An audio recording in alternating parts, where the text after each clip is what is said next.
Welcome back. The Arab world appears to be struggling with a generation looking for a more liberated view on sexual matters, while conservatives fight to maintain a quieter, more traditional approach.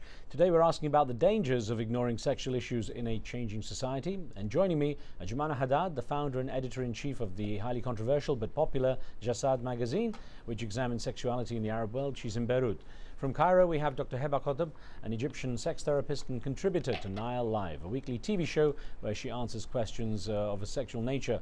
And ladies, I welcome you back. And Jumana, actually, let me ask you first about the cover of Jasad, the name Jasad.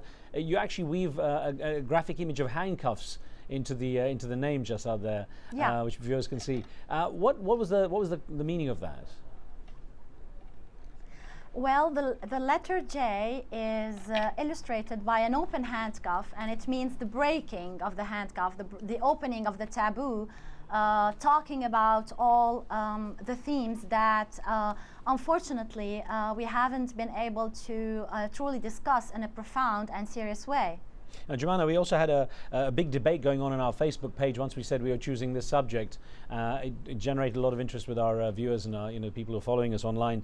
And one of them actually, and he just happened to say, one viewer from Lebanon said, "I've never seen so many Lebanese and Arab singers going half naked on TV that don't even know how to sing properly. The clothes the singers wear take away the self-respect people are born with, and teenagers think that this is the kind of fashion that it's fair to copy or right to copy." Do you think that television, the way it's being, especially music TV in the Arab world now, is setting a bad example?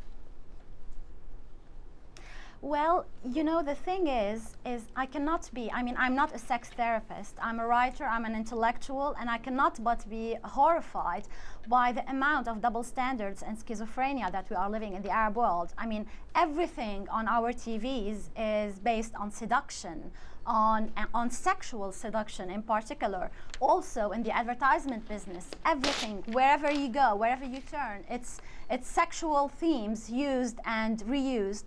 And at the same time, we still talk about chastity, virginity, excision, and crimes of honor, for God's sake. I find this, if we really think about the schizophrenia that we are living, and the fact that we are not even, allowed to talk freely about all these issues, I think that talking is step 101 of any healing process.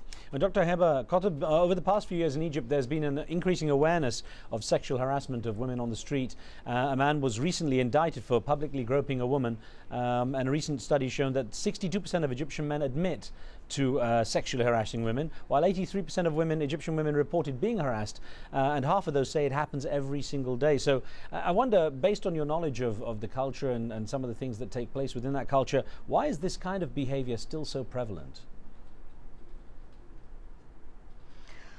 Here we have a lot of factors. Most of them are societal. It's not like sexual or because of the lack of sexual culture, for example, or these things. But here we're talking about people who are from the middle to the low class, social class. They are not very well educated. They are not rich. They have problems, great economical problems, and they have problems getting married. So at the meantime, on the other side of the scale, they have a very big portion of testosterone running there in their bodies, in their blood circulation, and this, it's a spark for a lot of fire of having sexual excitation or sexual desire.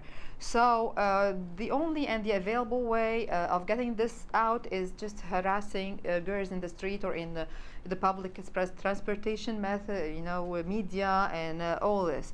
But for sure, the solution is not just showing them the erotic art in a magazine, and this would never, treat anything, or this would never correct anything of the bad behaviors we have in the Arab street in general, and Egyptian street in special, and a lot of it's a lot of European and American cities as well.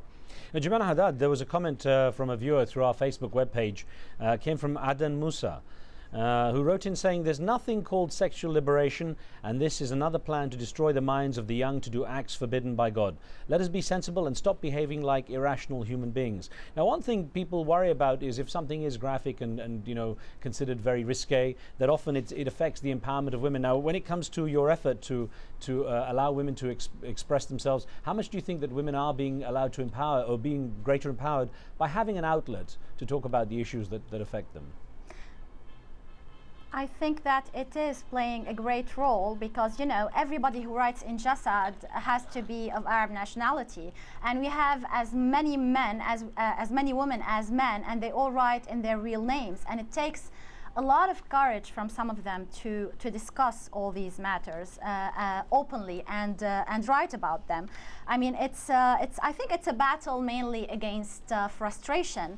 And I want to say, with all due respect to this viewer and to all the viewers or all the readers who are against the magazine, it's very easy. Don't buy it. It's not imposing itself on anybody. As much as I and people who think like me have the right to do it and put it out there, they have the right to refuse to read it, and that's it. This is what freedom of expression is all about. Mm-hmm. And Dr. Khattab, to what extent have you found that women are more empowered by being able to discuss issues on shows such as yours? How much has it allowed them to deal with serious issues that affect their daily lives?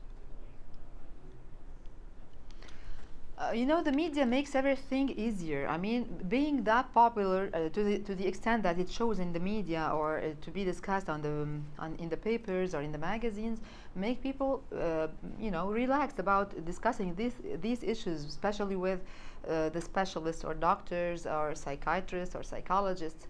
So a lot of people even didn't know about, for example, according to your question, for example, the female orgasm. A lot of wives who have been married for like tens of years, they had no idea that they should orgasm or they could orgasm. But afterwards, after the media shows up these things, of course, within the right frame and within the right borders, and you know, without showing pictures and without expliciting everything, just you know, on table in a non-mannered way. This makes things much easier. I get like maybe tens of calls, if the time permits, every single episode on air weekly, twice weekly actually, in two TV channels, Egyptian one and the NBC, the big Saudi one.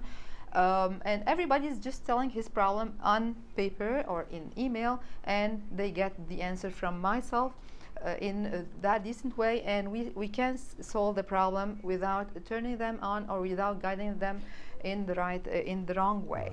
Right. Just a point I want to add, please, if I have time, that for the magazine being popular or being sold is not a very big mark of success, because, you know, the porn magazines, the pornographers are the mostly popular and the mostly to be sold, and the mostly hit websites on the internet. This does not mean that they are the most successful things in the world. Well, but it's just turning on, and this is not actually a good message for people to achieve. Well, let's see if we have a quick time to get a message in from Shameen in Saudi Arabia joining us on the phone. Shameen, just a quick comment. Yes, Mr. Riz Khan, this is Dr. Shameen from Saudi Arabia. Okay. What I wanted to say is that if we simply follow our religion, what has been taught by Quran and by the Prophet Muhammad, we don't have to be a double PhD to understand these things, that how much should be and how much should be made available. All right, Shameen, listen, there I have to stop you and thank you for your comment, because we're out of time, and I want to thank you both for taking part, Jumana and Dr. Hiba as well. Thank you. And thank you for being with us. On the next show, former Iraqi Prime Minister Ayad Alawi gives his perspective on the current state of his country. Is stability an attainable goal for Iraq? Remember, you can follow me on Facebook and get updates on the show topics there. Be sure to add your own questions and comments. We'll try to include them in the program. You'll also find videos made exclusively for my Facebook page there. That's it from me and the team. We'll see you next time.